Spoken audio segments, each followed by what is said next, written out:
let's wait and see what's going to happen as we head into the second pick ban of this series. And I think Set is going to be a contentious pick here, as Ultra Prime now on the blue side. They're going to ban Viego themselves, which is something they have been first picking a reasonable amount. But we'll have to... in fact, no, I'm telling Porky's there. I misread my stats. They have not been picking Viego. But the Set is something that Irma has succeeded on in that mid lane. We've also seen ZS taking it to the top side. I feel like Set is a very valuable pick for Ultra Prime and should be something that they're snagging up in their first pick. So Ultra Prime trying to see if they could snag a Karma pick there, but it's actually going to leave the Nocturne open with Suning banning that one away. So I wouldn't be surprised to see that locked in, or potentially even the Lee Sin. I know ZS has been playing that quite a bit in that top lane and has looked pretty clean on it, but still, sorry, Lee Sin actually banned away. So I think definitely Nocturne pick to go towards here.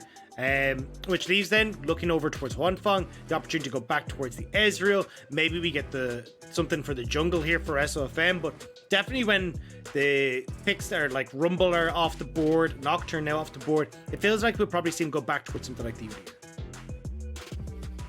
Yeah, Udyr is available and Rumble's been banned. So in terms of the jungle matchup, you'd expect SOFM to just insta-lock that Udyr for himself. But Akali being hovered right now, that would be very early lock-in. It's Xin Zhao locked in for SOFM. Perhaps just a matchup that he's more than happy to more than comfortable to go up against an Udyr on. And we'll see if it's going to be an AD carry locked in here for Suning once again, or whether they go for something else and show their cards a little bit. But I think they're trying to play this one slow and keep their cards close to their chest.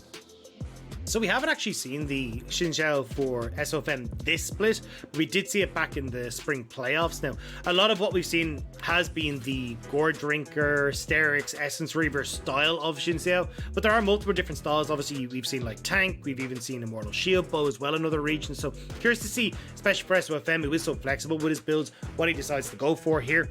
On the opposite side though, Ultra Prime are going, hey look, let's just double down on dive, take the set here, potentially even go towards the Kai'Sa here for SMLZ, although looks like it's actually going to be Hacker taking that Lilia. So this has kind of been Hacker's go-to pick in a lot of scenarios. I think this is the fourth game now he has on this pick. I'm just going to do, fourth game now for Hacker on this pick. It is his most played. He's really fond of this Lilia pick. His KDA right now is 9 on the Lilia. Across 3 games, he's won 2 out of 3.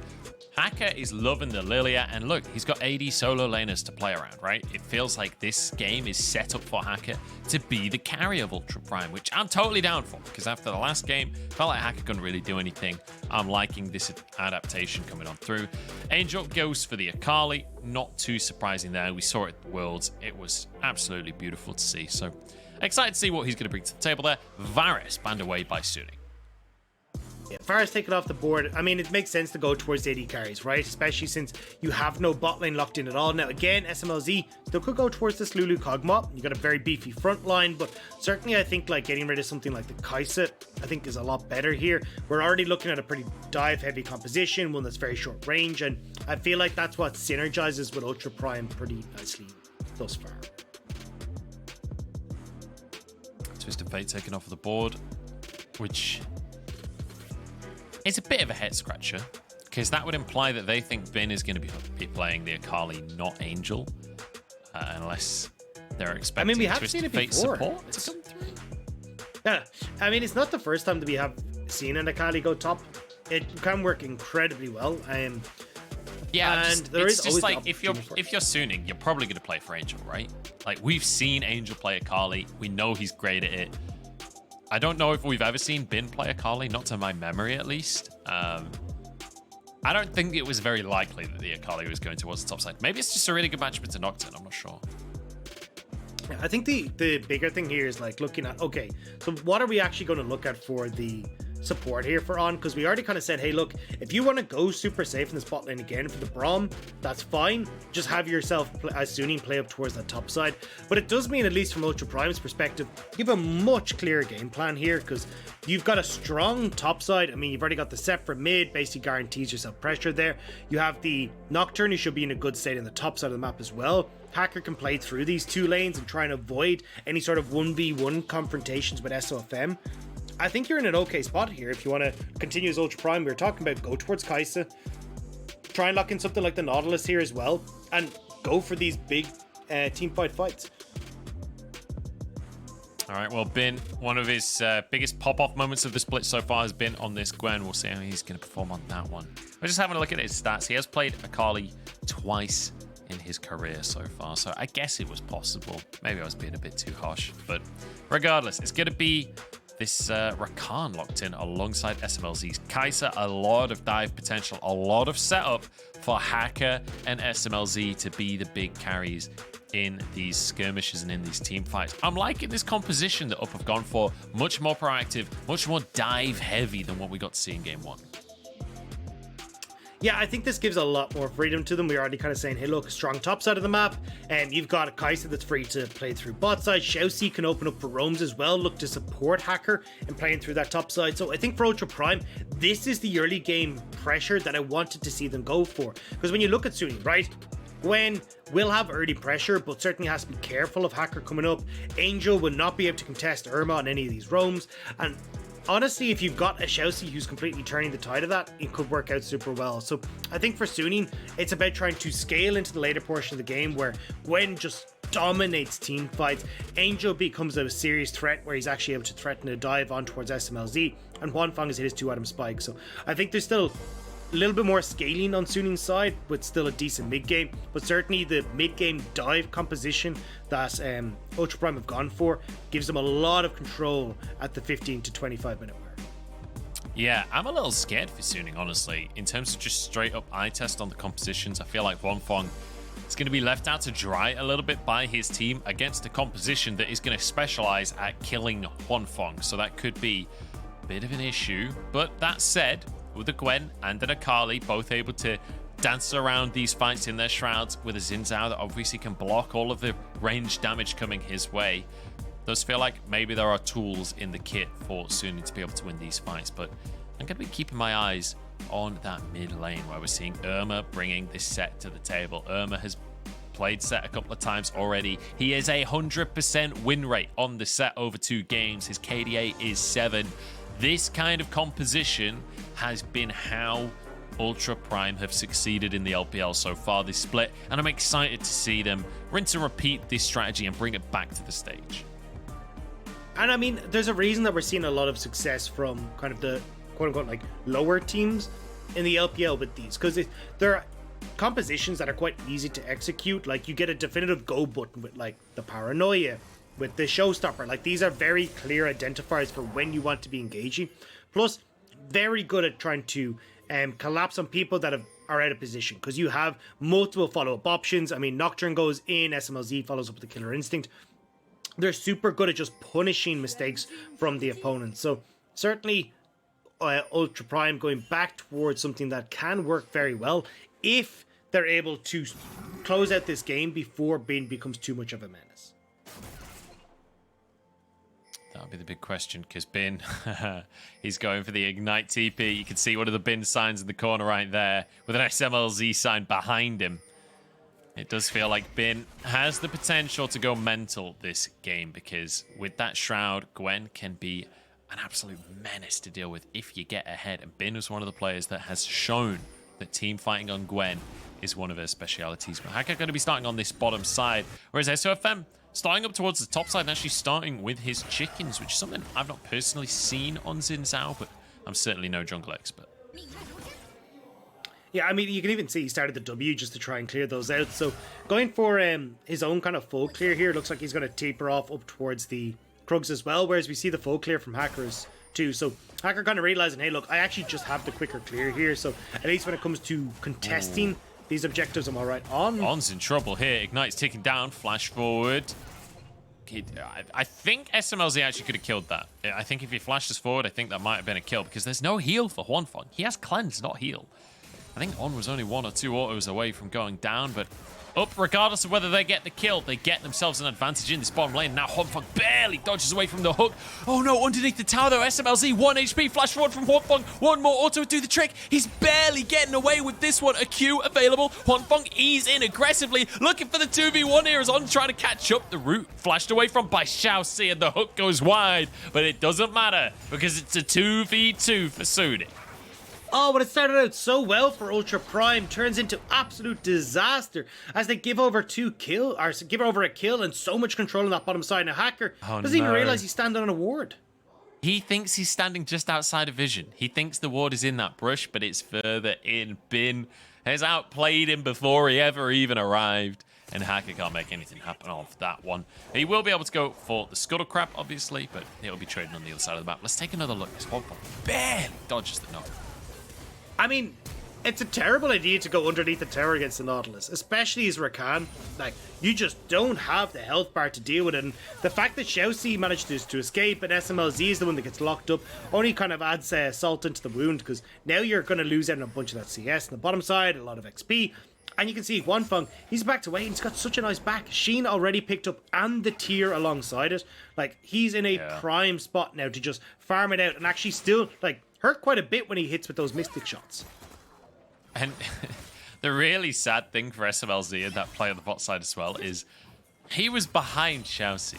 So in his mind, he didn't need to dodge that hook, but then Xiaoxi uses his battle dance and ends up dodging away from the hook, and he ends up dodging behind SMLZ, who then takes the brunt of an anchor to the face. As Angel taking some heavy trades here.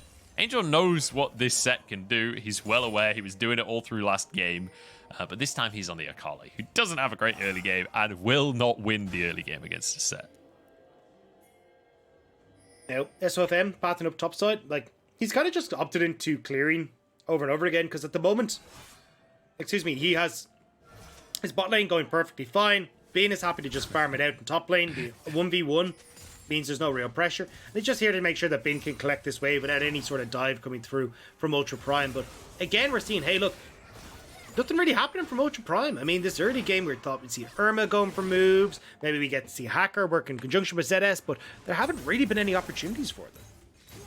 Yeah, I mean, when we were talking about this composition, we did kind of talk about the one-item power spike and being able to go for dives in the mid-game. So I feel like, oh no, another hook lands from On. He's just on fire in this lane so far.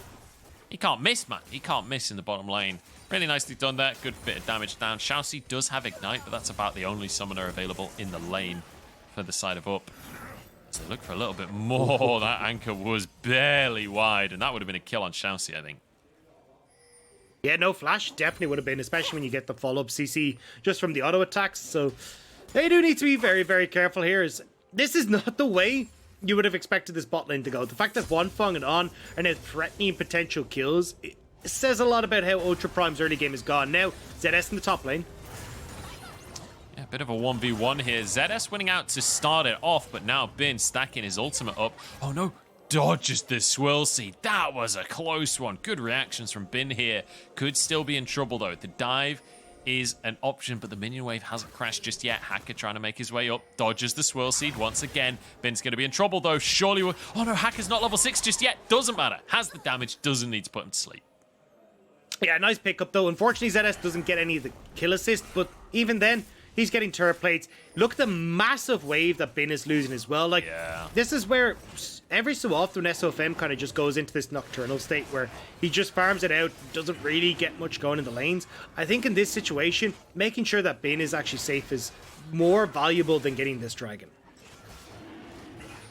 FM playing towards the bottom side here. Maybe just playing to his stronger lane, right? Where we can see Wanfeng and On getting an advantage for themselves, and SFM just leveraging that for a Drake. But as you rightly say, it does feel like maybe he needed to help up in the top side. Irma has found On now as a swirl seed comes on through, and Hacker is now level 6. Doesn't even need to use the ult though, because this is just a free kill onto On. And Suning just way overextending there. Like, that was On just trying to get a control ward down. You can see the control ward in that brush next to the red buff. That's why he dies, but I don't know whether that's worth it. I mean, you're going to have a pretty decent idea as to where Hacker is clearing at this stage, so no real need to go in that deep. Even if you get at the back of, sorry, not the back of the red, side of the red buff, you would have had enough information there. So now you just end up with a kill going across. On gets punished for it, and it's a bit of control going back in Ultra Prime's favor. Now 2 kills for Hacker. Like, he's going to slowly but surely start to become a bit of an issue, especially when you get towards these later fights. see if Hacker's going to be able to be the carry. I'm excited to see what he can do in this game. Shousey getting fairly low as Ultra Prime started that trade, but they certainly didn't finish it. That was very heavily one-sided in favor of Suning. As you can see, the Sheen has now been finished by Huanfeng. He's got a tier stacking up as well. And Ezreal is one of those champions that I think used to be very weak during the laning phase, but in more recent patches has become stronger and stronger.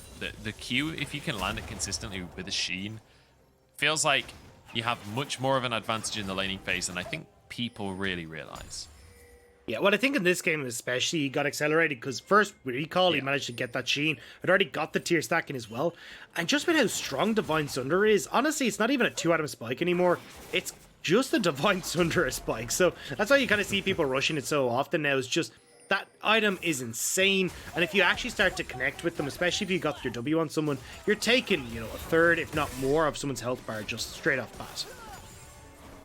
And I think as well, the ult buff that came through helped him a lot when they made it so you still do a lot of damage to champions, even if you pass through a minion wave. I think that was such a crucial change for Ezreal to be able to come back into the meta, meaning that you can use that ult a little bit more proactively and use it kind of for poke, not necessarily just in the middle of team fights. So it does feel like it's been a bit of a perfect storm to put Ezreal in a spot where he can be a priority AD carry once again on.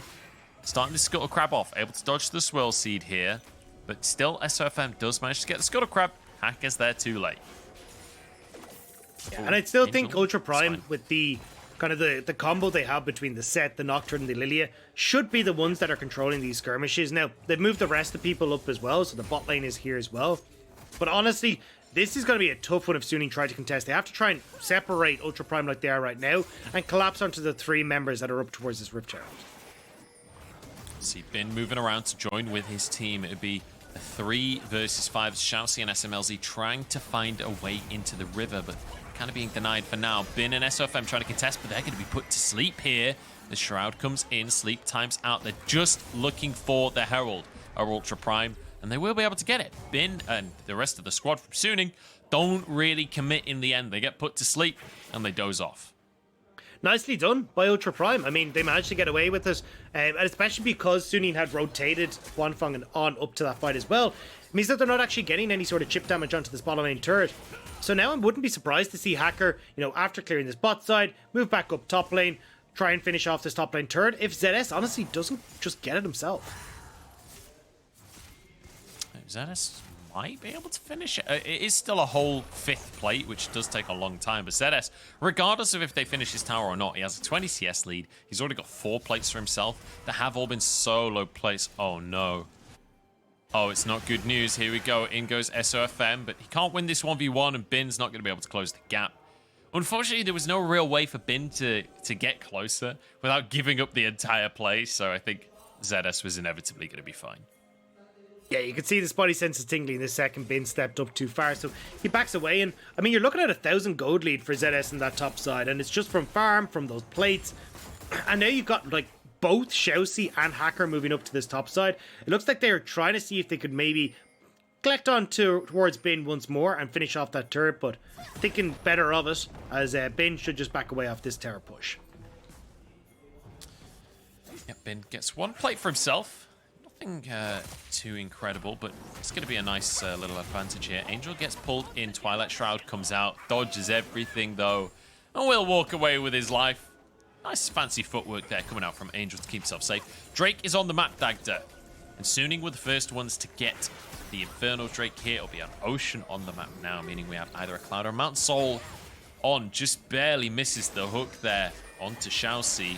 SMLZ gets a plate on the bottom side. Sleep comes through. It's onto the jungler here. True Shot Barrage across the team. Shousey already getting fairly low. In come the rest of the squad, though. And Irma looking good as Hacker gets the first kill. And now Suning grouped up with health bars fairly low on up. Maybe they can commit to this one. SMLZ over behind the play, but he's Kaiser. He can reposition very easily on. Going to be the front line right here. Jumps away. Shousey over the wall, trying to get a knock up here. Has been doing what he can. In goes Angel onto the back line. Finishes Shousey off on will fall. 3v4 now in favor of Ultra Prime, but Angel is looking to finish off ZS. Double kill for the Akali in the mid lane. Angel looking to turn this game around, and now Huanfeng maybe can clean up, but doesn't look like he's willing to commit. Angel holding that play together completely for Sunni. At the start of that, I was like, right, this is the straw that's going to break the camel's back. This is where we get full control of this game for Ultra Prime. But Angel managing to get 2 quick kills back in their favor, manages to hold that play together completely. And you see it here, right? Very messy from Sunni. SOFM tries to move in here, gets caught by the Swirl Seed, and it means that when the Lullaby comes in, everyone just jumps inside the circle and makes the play happen. But after this, a bit of back and forth, because you end up with both teams on opposite side of the maps. SMLZ is separated, so he's not really able to move forward here and try and get some work done. But again, like, the poke coming through from Bin as this starts to move forward. You're starting to get Angel, who's starting to look at these health bars and going, okay, yeah, I get onto Chelsea, we get the kill there. I get onto ZS, we can make it happen as well. But nice plays coming through from Sunni to actually turn that back around. Now, in the bottom left corner of your screen, though, we're having a lot of pressure in this bottom lane. Bit of a brawl coming through here, and the TP as well. Xiaoxi's in trouble. The TP's going to be answered as SOFM is onto the backline here, trying to finish off Xiaoxi. That's 1 kill in favor of Suning, and now looking for a little bit more. Irma will be happy to be the front line, but he's knocked up, and there's plenty of damage to finish him off. Huanfeng gets the kill credit as SMLZ gets chunked by that Mystic Shot with the Divine Sunderer. And it does feel like Suning are slowly but surely starting to get a better grasp on what's happening in this game. Hey, I mean, you got a 3-kill Akali now. That is a dangerous place to be if you're an Ultra Prime fan, because this Akali will very quickly get that Zhonya's. She'll take over as an absolute menace when it comes towards both side lanes and team fights. It becomes really hard to deal with an Akali when she gets to this level. Certainly does, and that'll be a second Drake as well for Suning. So they have that kind of extra win condition starting to stack up. It is a Cloud Drake, so not going to be the ultimate game changer, but certainly still valuable, especially on Gwen, actually. Gwen with a Cloud Drake, obviously the ult CDR anyway is very nice from stacking Cloud Drakes, but also the movement speed that you get from proccing your ult. You get to proc your ult 3 times, right? So very, very valuable on the Gwen to be able to reposition on a champion that's already exceptionally mobile. So can be very, very valuable regardless. And Suning looking towards that one, as they do have an even gold score at this point. After Ultra Prime had such a great start for themselves, they had a big gold advantage. But that, unfortunately, has slowly but surely whittled away, and ZS wants to punish the fact that we saw the recall coming on in, as she uses the paranoia to try and make it so nobody... I guess that was so people didn't know what was happening, but, I mean, we know what Late Nocturne is. Yeah, I think he was trying to bluff. He was like, look, Bin definitely cannot survive this play. I'm going to bluff the fact that we've got Hacker or Irma or someone coming up.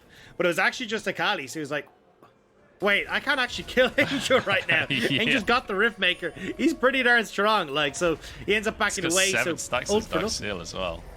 Yeah. I wouldn't trifle with Angel right now. And Zenith might actually find out about us. Yep, 5-point strike hits him square in the eyes, and a little shuriken to boot as well. Angels decided to swap up to that top side. It's going to be Bin going into the bottom lane, as Suning sort of set up with I guess a 1-3-1, although the jungler and the support right now on an SOFM kind of trying to set up vision, and SOFM just clearing his jungle for the time being. But curious how the next few minutes of this game pan out, because we're going to have Baron coming onto the map in 4 minutes. Herald is up for now. There's not another Drake for 3 minutes, so it does feel like Herald is going to be the port of call for either team. But with the gold dead even right now, and we are getting towards those one-item spikes, this feels like the opportunity for UP to really start to find a lead for themselves.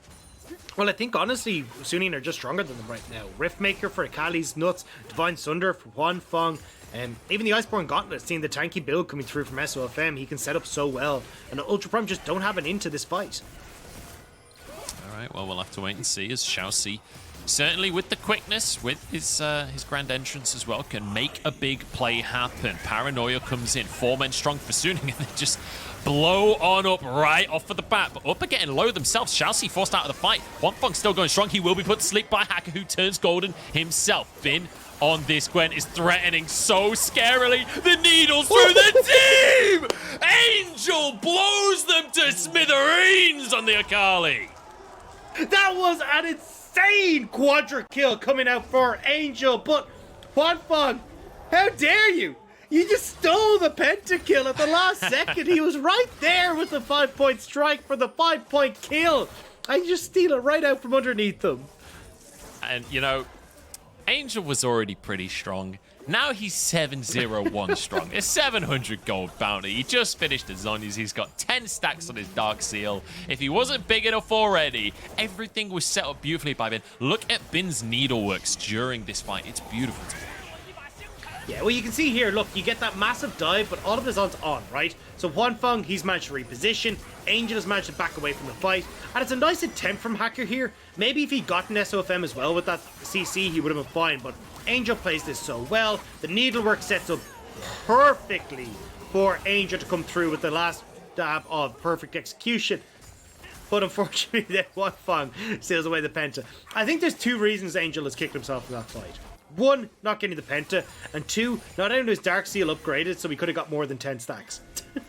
I know, yeah, that would basically be a fully stacked Medjai's off the back of that one. Angel maybe will find more here, though. Xiaoxi backs away. Paranoia comes in, and actually, SOFM in trouble. Will get out with his life, though.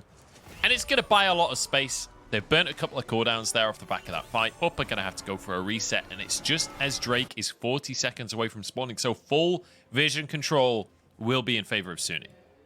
Yeah, and not having something like the Paranoia for these fights is actually pretty big for Ultra Prime. Like, ZS needs to be the dive buddy alongside Irma, or he kind of just spends the whole fight playing catch-up. So now, Sunny, not really under threat as they start to get this vision, and they should be able to get this third dragon for themselves.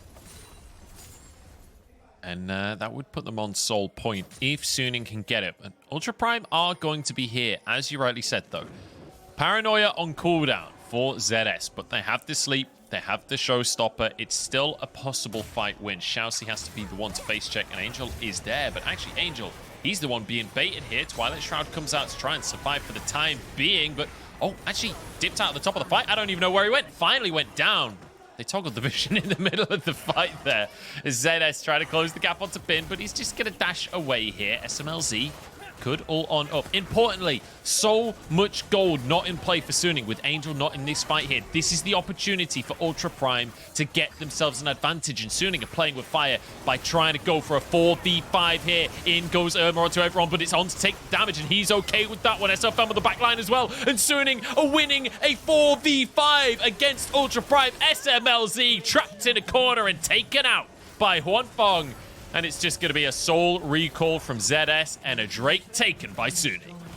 So much damage coming out from Suning in that engagement, and Huanfeng played that initial burst so damn well. ZS, though, trying to see if he can steal the dragon.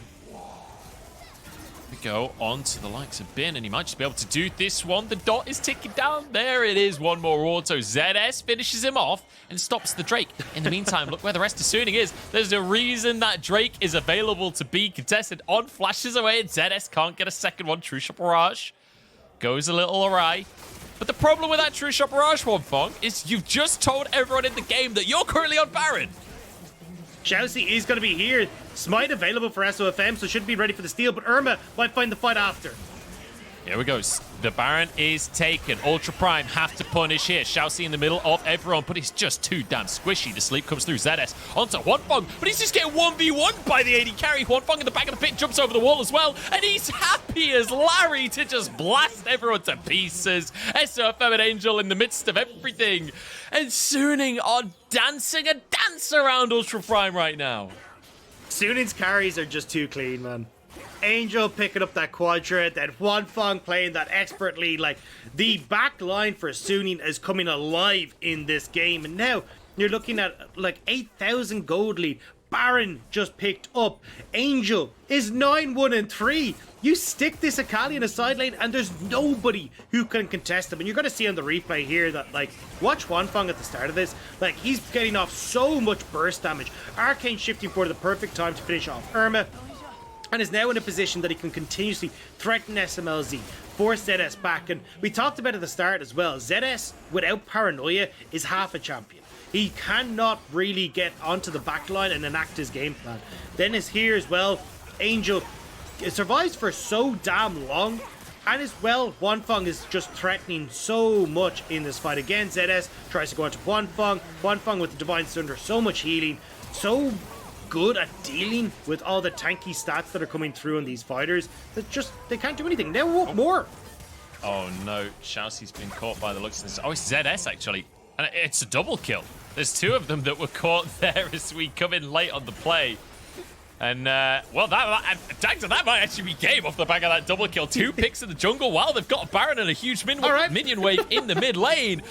Dagda out of nowhere. I think the series might be about to end. On goes in onto the tower. Here we go. Big engage coming through from Irma, trying to save the game. They get one. It's on to Bin here, but can they finish the fight off? Irma will go down for his trouble. SMLC falls as well. Great snipe coming out from Huanfeng. And now Xiaoxi is alone in the world, but Hacker's just respawned. Maybe it's salvageable. Maybe Ultra Prime can hold on here, but the hook comes in, and Hacker the target as he desperately tries to get back to the base, but Angel, he's not having any of it. Now ZS comes in, but it's all 1 by 1, and it's just not going to be enough for Ultra Prime. Suning have found their roar as they take themselves a 2-0 win over Ultra Prime. The conga line of death from Ultra Prime will lead them straight out of this series, as just out of nowhere, Suning find those picks and find the series victory. Great performance from Angel and Huanfeng in this game to bring Suning to that 2-0. And you know, I criticized Suning's slogan being always ahead when we came into that series, but I was wrong, because they were always ahead in this series. Every single moment it felt like Suning had a gold lead for themselves. And even in the mid games, that second composition, I like the composition from Ultra Prime, but it never quite felt like it was able to be executed perfectly. And it always felt like Suning had an extra stopwatch, had an extra shroud of some kind, had ways to buy time and not die to the immediate burst. And then once you survive that burst, all of the fights went the way of Suning. Yeah, and I think as well, just the kind of well, going back to the slogans, I mean, what's up, Ultra Prime? Like, we've seen you take on the best team that we have in the LPL, taking down FPX, looking very competitive, and then we come in towards Rogue Warriors, it's looking very messy. Playing against Suning, we're seeing a very slow pace and not really getting much out of them. I don't know what's up with this team. I was expecting a lot more. Honestly, I think they looked a lot better with Xiao Xiaobao in the team. Irma's not really doing it for me, but either way, we need to see more out of Hacker. We needed to see more out of just influencing the lanes. And even when we looked at that bot lane, SMLC and Xiaoxi with a lot of mistakes in that lane phase. So I think overall, a lot to be discussed by Ultra Prime, but certainly for Suning, starting to see a little bit more of that confidence coming back, right? Playing through that top side of the map, getting Bin ahead, then actually having like these strong solo lanes that they can play through. Like Angel, again, this Akali pick being so damn good for the mid laner of Suning. Yeah, I mean, Angel just looking amazing on the Akali. And I remember we had Grabs on Bevies, and he was talking about how coming into Worlds, if you think all the way back to 2020 Worlds, he was saying how they'd been doing all of their research on Angel. They knew he liked to play Azir, the Kassadin, all of this kind of stuff. And then he pulls out the Akali. And it turns out this had been a pick that Angel had been playing since like 2018, but there'd been a hiatus of Akali in the meta. Brings it back out of Worlds, and he's a world-class Akali player. We got to see it again today. Honestly, Akali has been the story of today, because Cream earlier today as well had an amazing Akali performance. Definitely feels like Akali is one of the picks to watch in the meta right now. And I mean, it was one of the picks to watch in LEC. It was one of the picks to watch in LEC. I wonder if there's a theme going on here across different regions. But definitely, yeah, not to take away from Angel, not to take away from Cream. I think they both executed so well in this champion. And again, that quadra kill from Angel in this game was beautiful to watch. It was nasty. Yeah, and I mean, look, I think especially when you got champions like Bin on this Gwen, who can set up with these needleworks, it becomes so easy to try and look for these plays, because you're going to be shredding anyone who's standing on top of each other.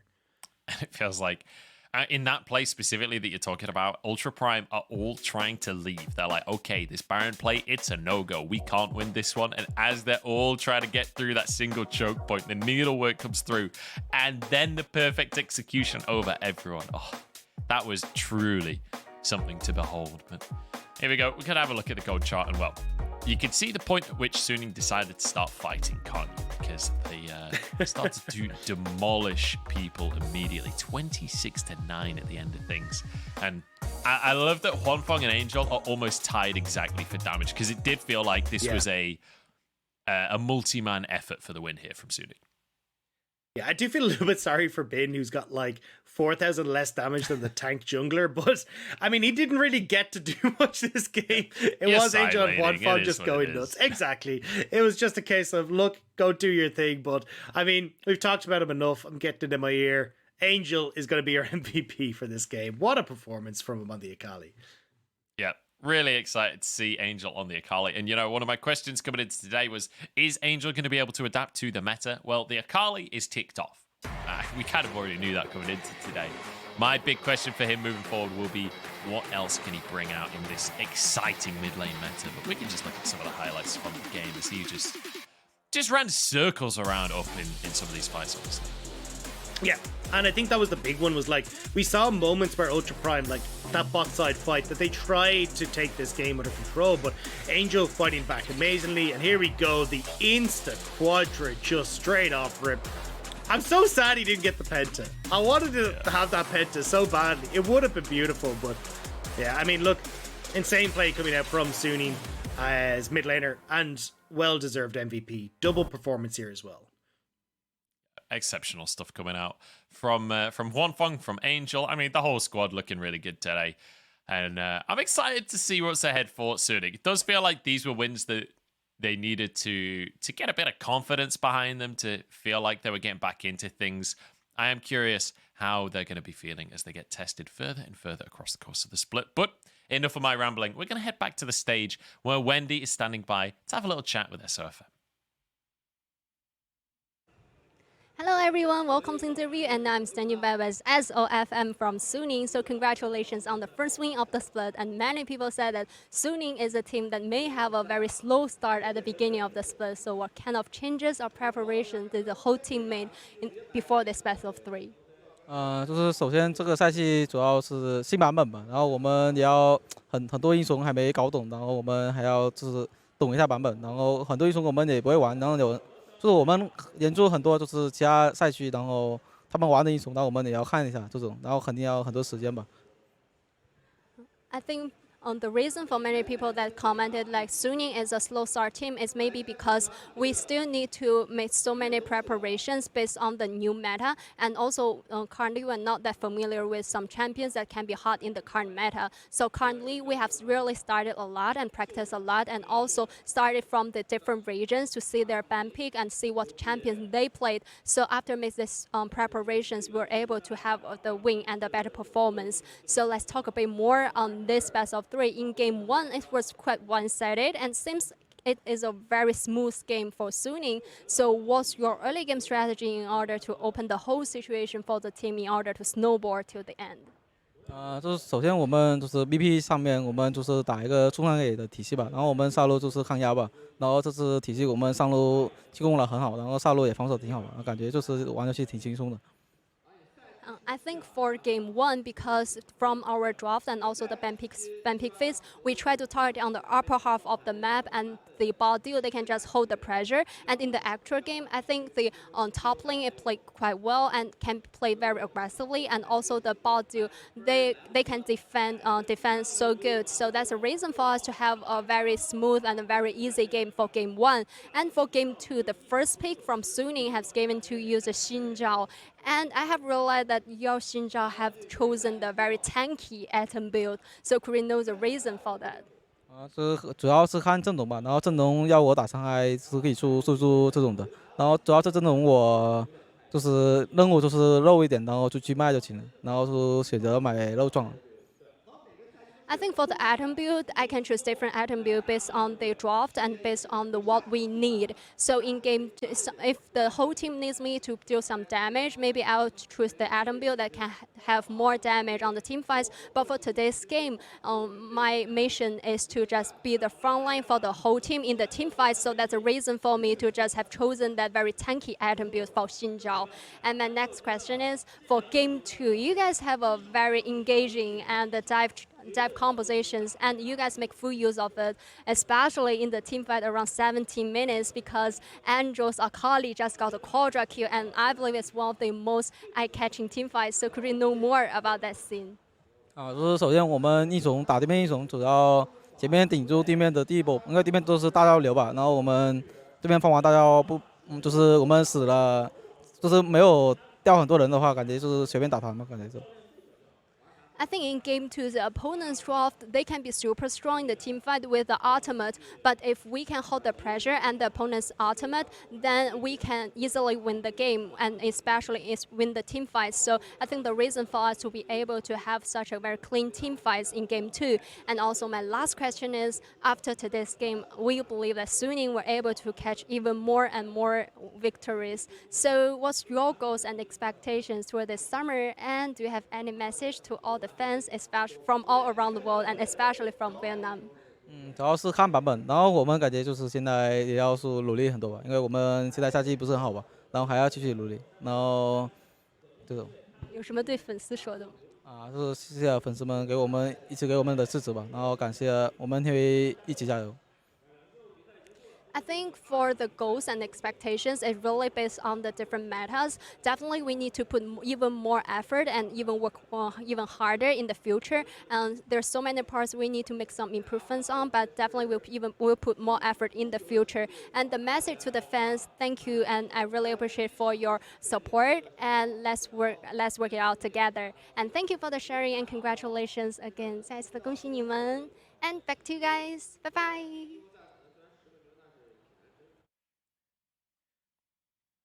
Always great to hear from SOFM. I feel like he's such a likable guy. He's got a wonderful grin on him, and he feels very genuine. But nice to hear that they're still being humble about this one, right? They know that they've got a lot to work on, and I feel like they can have a good future ahead of them if they can play like this across the course today. Clearly having the game plan of like, hey, we got to wait out the ultis, and then we can win the fights. And hey, paid off dividends for them. They managed to take the series here against Ultra Prime. Yeah, and I think certainly for a lot of people, it was one that I think people might have been nervous about. Like, Suning definitely looking a little bit shaky. We'd seen what Ultra Prime have been capable of in the past. So I think for a lot of Suning fans, it's going to be a bit of a sigh of relief, but also just to see how good Suning looked, to know that there is still that capability for Suning to have these phenomenal performances. So I think certainly a lot of Suning fans would be looking a lot happier after this series, and especially seeing the likes of Angel popping off and even Huanfeng on the Ezreal as well. Yeah, really, really fantastic. I mean, Huanfeng's Ezreal, we've come to expect this level of performance. He's damn good on the Ezreal pick, and especially when Kai'Sa was being taken away from him specifically, like we saw it banned, we saw it picked away from him. So feels good to see Huanfeng doing a really good job on this Ezreal. It feels good to see the whole team really stepping up today, and On especially winning out the 2v2 in the bottom lane. Really, really impressive stuff from On, and it feels good to see him kind of leveling up his play, because I think that's been one of the biggest criticisms towards Suning across the course of the split. But with all of that said,